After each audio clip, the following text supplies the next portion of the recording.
Tervetuloa Jerusalem Studio-ohjelmaan.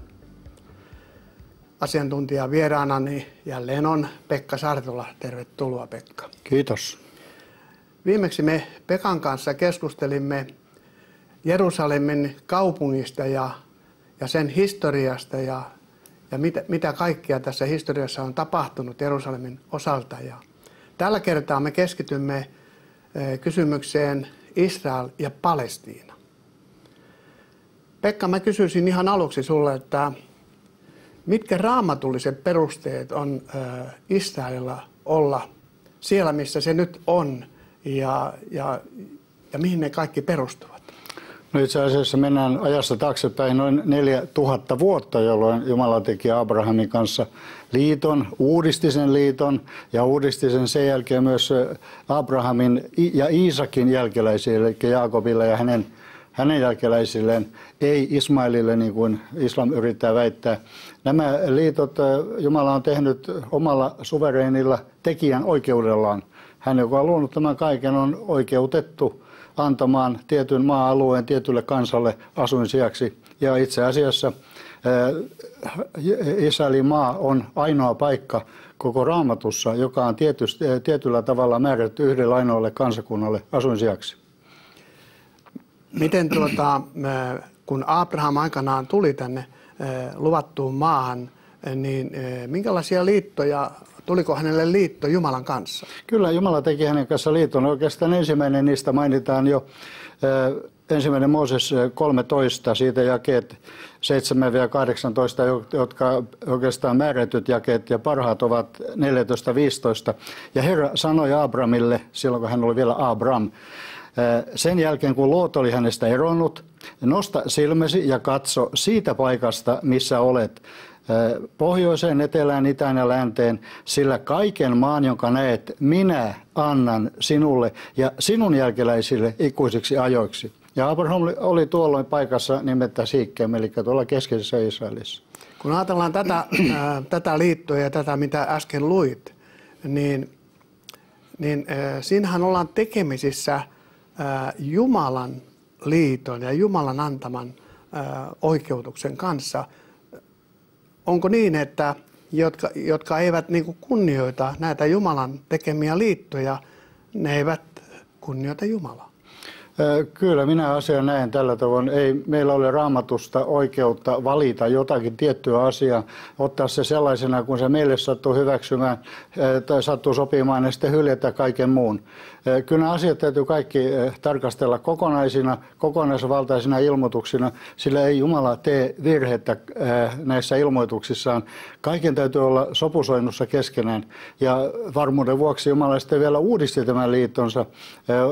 Ensimmäisen Mooseksen kirjan luvussa 15, jakeessa 15-18. Sinä päivänä Herra teki Abrahamin kanssa liiton sanoen, sinun jälkeläisillesi minä annan tämän maan Egyptin virrasta aina suureen virtaan Eufratiin saakka.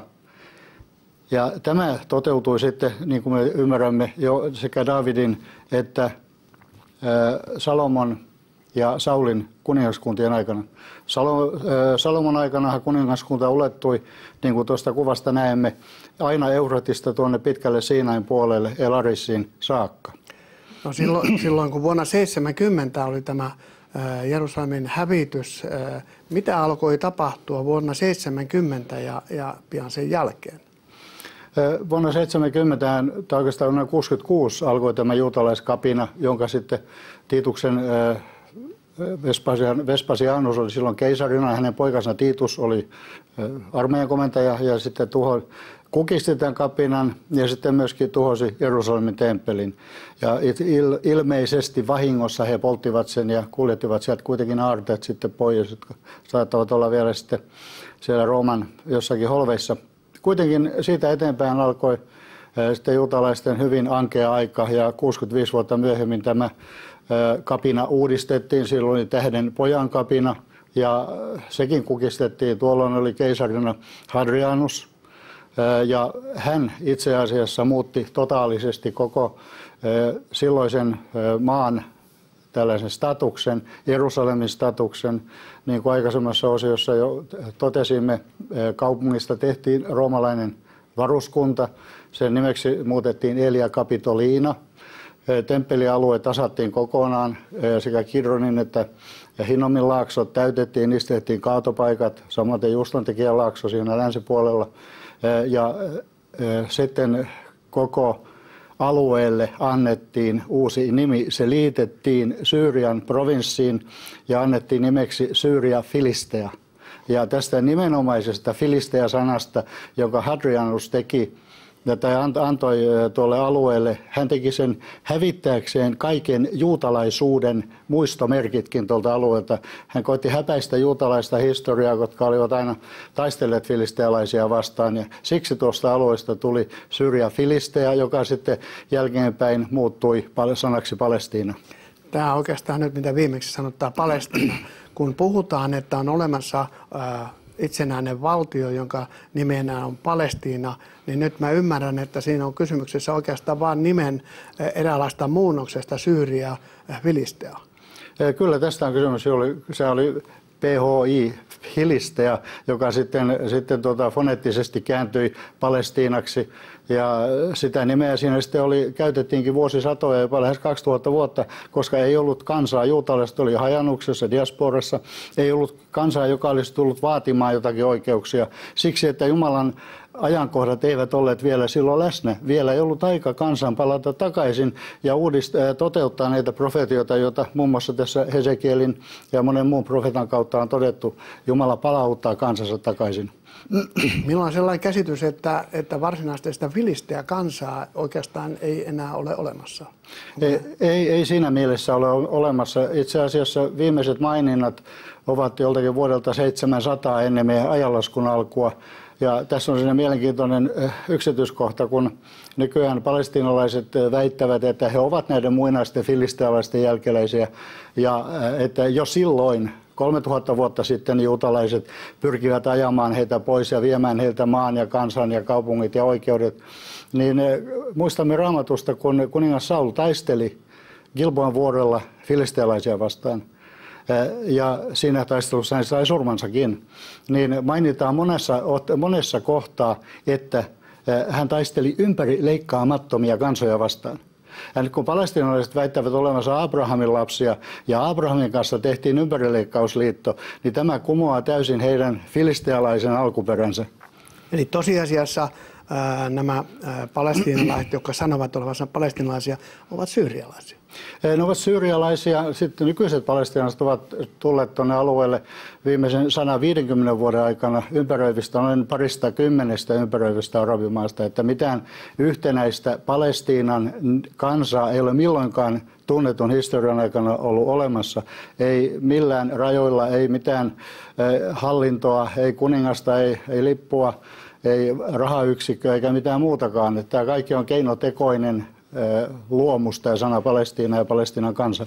Mutta kun ajattelee, että nyt myöskin länsimaissa tänä päivänä jo hyvin pitkälle pidetään niin kuin itsestään selvänä, että on olemassa historiallinen Palestiinan kansa, jolla on nyt oikeutus saada oma valtionsa. Ja jos ajatellaan, mitä nyt keskusteltiin, niin ei ole olemassa mitään. Miten on mahdollista, ettei ne ole lukeneet historiaa tai mikä estää ymmärtämästä totuutta? No, voisin kysyä, että saman kysymyksen toisinpäin, miksi Jumalan sana, miksi Raamatun sana, sitä ei oteta tänään vakavasti edes kristillisissä piireissä eikä valtiossa eikä niissä johtajissa, jotka sanovat olevansa kristittyjä. Katsotaan pikemminkin näitä humaneja olosuhteita, sotilaallisia, kaupallisia, poliittisia olosuhteita. Ja täytyy muistaa, että taustalla on tietysti aina sielunvihollisen pyrkimykset estää Jumalan profetioiden toteutuminen, joissa sekä Israelin valtiollinen muodostuminen että sen kohtalot ovat sitten myöskin jatkossa tavattoman paljon sidottu jo ennalta kirjoitettuihin profetioihin ja niiden täyttymiseen. Tällaisten profetioiden täyttymisen estäminen on tietysti sielun viholliselle tavattoman mannaa ja se yrittää näin estää myöskin siis Israelin kansaa toteutumatta näitä profetioita. No, mennään sitten eteenpäin ajassa, niin noin 400 vuotta tämä koko Lähi-Itä oli turkkilaisen ottomaanien valloittama ja hallussa. Mitä haluaisit tästä ajasta jotain sanoa? Joo, nyt tullaan, ensinnäkin me käsiteltiin tuossa raamatulliset Jumalan antamat oikeudet Israelin kansalle olla tuossa maassa. Nyt Jumala, kun on äärettömän fiksu, käytän tällaista sanaa, niin hän on myös varmistanut, että se kattaa kansainvälisoikeudelliset puitteet, tämä samainen asia. Ottomanin imperiumi käsitti tuolloin alueet Turkista Irakiin, Saudi-Arabiaan, Egyptiin ja kaiken sillä välillä. Nuo alueet, joissa tällä hetkellä on kymmenkunta arabivaltiota. Ja ensimmäisen maailmansodan jälkeen, siis joka päättyi vuonna 1917, ottomanit olivat pitäneet hallussaan noita alueita 4 vuosisataa. Sen jälkeen liittoutuneet voittivat tuon sodan. Turkkilaiset joutuivat luopumaan tuosta hallinnastaan ja liittoutuneet jakoivat nuo alueet sitten omiin mandaatteihinsa. Eli Ranskalle jäi Libanon, Syyria, Isolle Britannialle Egypti, nykyinen tai silloinen Palestiina, Saudi-Arabia ja Irak muun muassa. Ja näille alueille sitten oli tarkoitus muodostaa itsenäisiä valtioita ja silloin tuli mukaan myös kansainliitto ja tietyt julistukset. No, näistä julistuksista voisit todeta varmaan jonkun hyvin merkittävän 1917. Mikä se julistus oli? 17 jo, siis marraskuun 2. päivänä 1917 Ison-Britannian silloinen ulkoministeri Arthur Balfour antoi hallituksensa hyväksymän julistuksen juutalaisille, siis tai oikeastaan silloin puhuttiin vasta sionisteista, sionistijärjestöistä. Ja tämä annettiin juutalaiselle pankkirille Rothschildille, ja se oli siis virallinen Ison-Britannian silloisen hallituksen hyväksymä kannanotto, ja se kuuluu seuraavasti.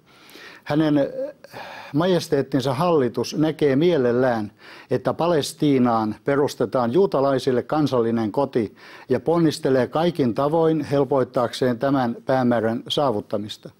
Pitäen samalla selvänä, ettei tehdä mitään, mikä voi loukata Palestiinassa nykyään olevien ei-juutalaisten yhteisöjen yhteiskunnallisia ja uskonnollisia oikeuksia tai juutalaisten nauttimia oikeuksia ja heidän poliittista asemansa muissa maissa.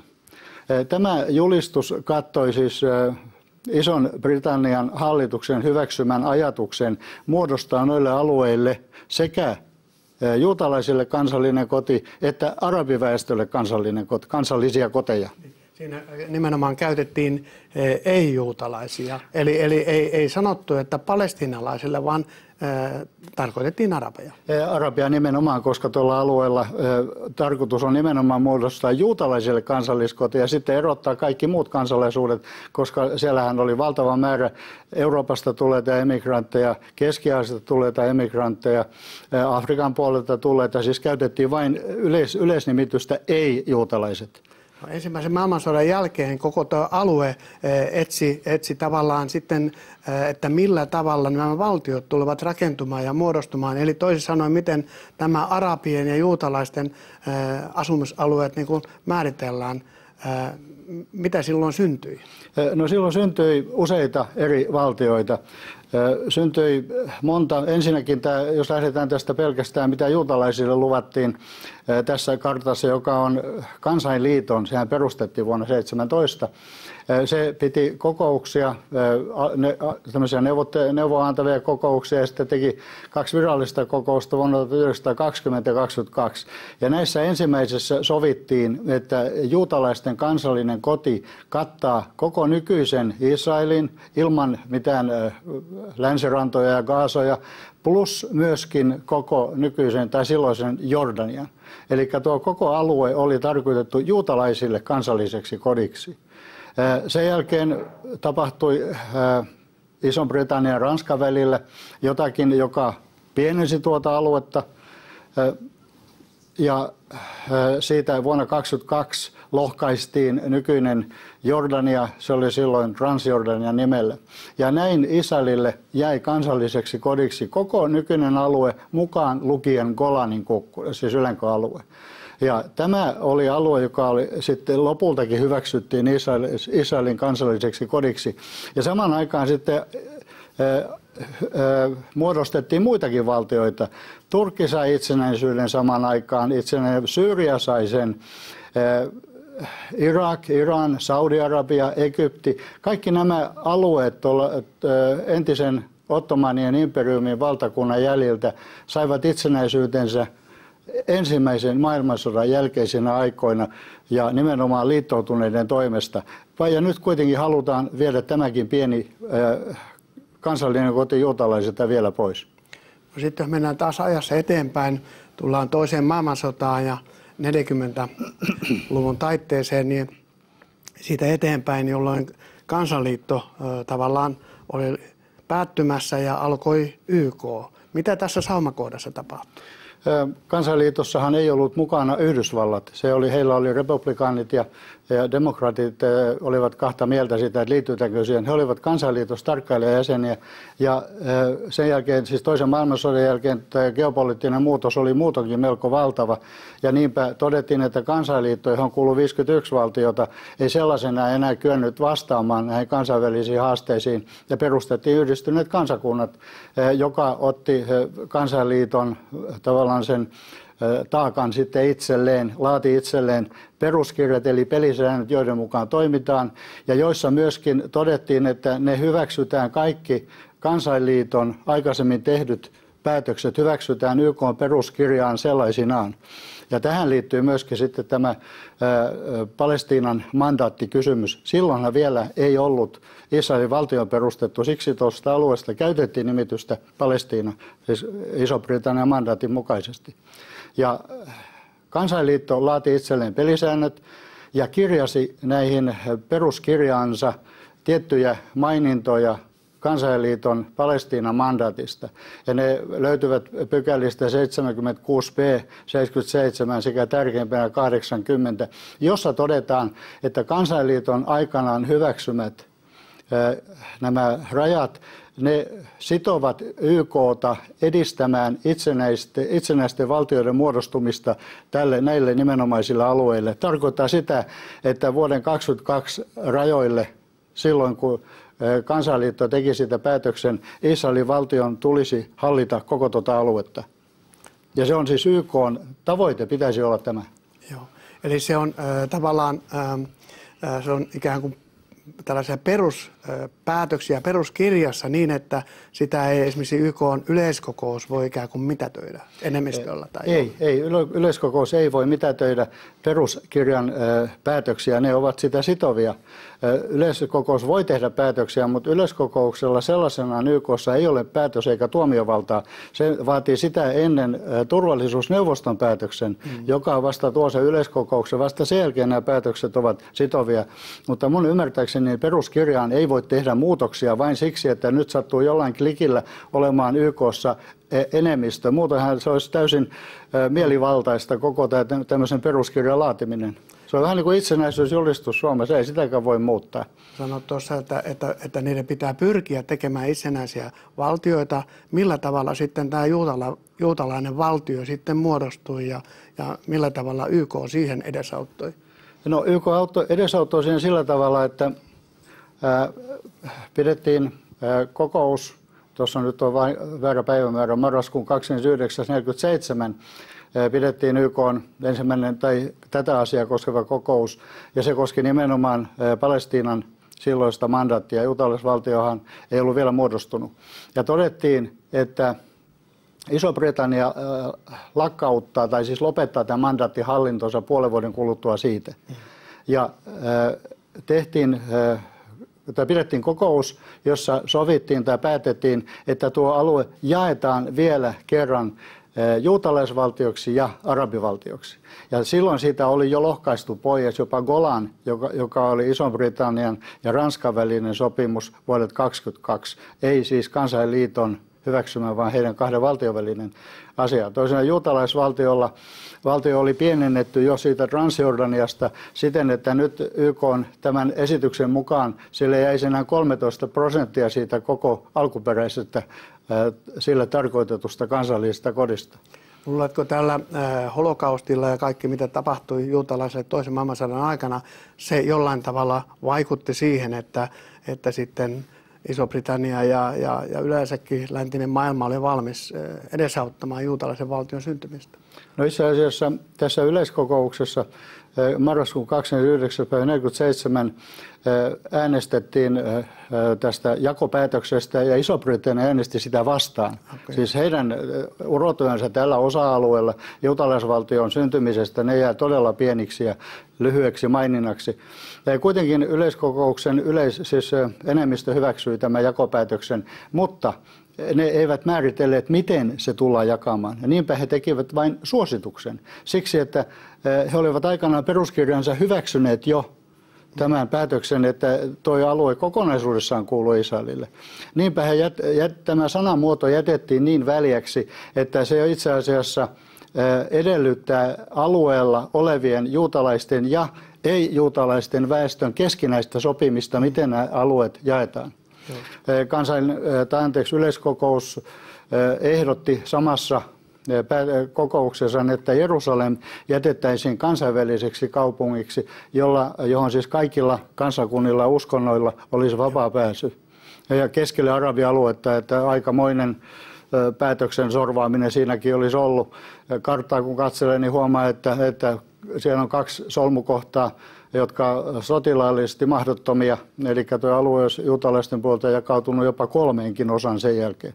Se oli aika erikoinen tavallaan päätös, koska tiedettiin, että varmaan tällainen nämä vihollisvoimat, eli lähinnä tässä tapauksessa arabit, eivät ne halua, että sinne juutalaista valtiota koskaan syntyisikään.